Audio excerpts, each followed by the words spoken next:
Ma, I need to go. Saan ka pupunta? May importante lang pupunta. Paano si Xander?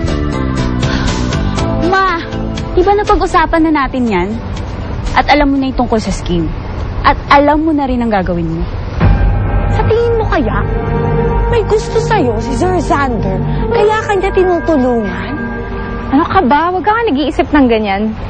Alam mo, mabait lang talaga yung tao. Ikaw ang hindi nag-iisip. Ha? Pangalawang beses niya itong tumulong sa'yo, pangalawang pabor na ginawa niya to para sa'yo. Alam mo, malamang, yung si Sir Xander, naaawa lang sa akin yan eh. Pero, hindi ba naiisip na sana ganun na lang talaga katindi ang lahat? Nahigit pa doon ang lahat. Pokrito naman ako kung sabihin kong hindi ko gusto yun, di ba? Pero alam ko naman itsura ko. Kahit kailan hindi naman magkakagusto sa akin yung tipo ni Sir Xander, di ba? In the meantime, wag na wag kayo magpapapasok ng kahit na sino. After what happened last night, plano ko talagang padagdagan ng security mo, lalo ng studio mo. Pero wag pa rin kayo magpapapasok. Ako lang ang pwedeng pumasok doon. Kahit kayo, hindi kayo pwedeng pumasok. Naiintindihan niyo ba? Bakit ba? Ano bang meron doon? Basta. Babalik din ako agad. Just do what I say. Okay?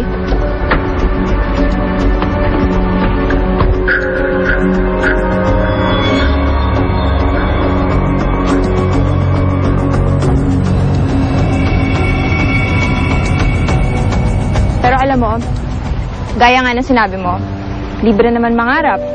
Kahit dun man lang, maramdaman ko o naranasan ko kung paano mahalin kahit ganito yung itsura ko. It's common practice for some of these tribes to keep the soul of the loved ones preserved in certain inanimate object until such time they can be brought back to life. So, totoo palang lahat na pwedeng may kaluluwa sa statwa. What do you mean? Wala. Wala yun. Bakit ba bigla kang naging curious sa mga bagay na ito, Marla? Gusto ko lang pag-aralan para meron naman akong inspirasyon sa mga gagawin kong statwa.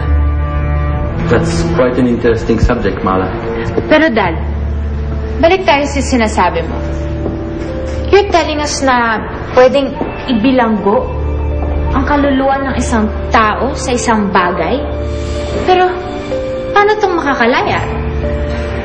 Depende sa sinumpang kasunduan ng lumikha ng ritual. It could be anything.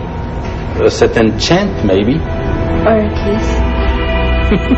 If you are the romantic type, I guess.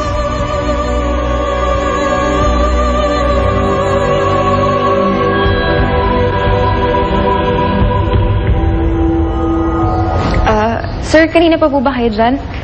Karating ko lang. Bakit di ka pa bihis? Akala ko ba may usapan tayo? Tuloy po ba yun? Akala ko po kasi papaalam niyo muna kay Tita Divina eh. Ayos ang lahat. Nagkausap na kami ni Xander at naipagpaalam ka na rin sa akin. Pinapayagan niyo po ako? Oh well, hindi ko naman matatanggihan si Xander. At sinabi niya sa akin hindi maapektuhan ang trabaho mo dito. Yun lang mahalaga sa akin. Opo, Tita. Ako pa bahala dun.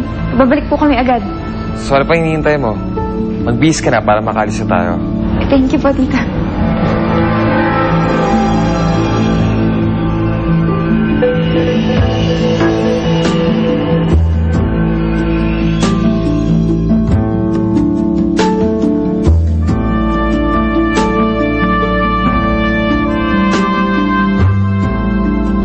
Posibleng mabuhay ulit ang statwa ni Machete.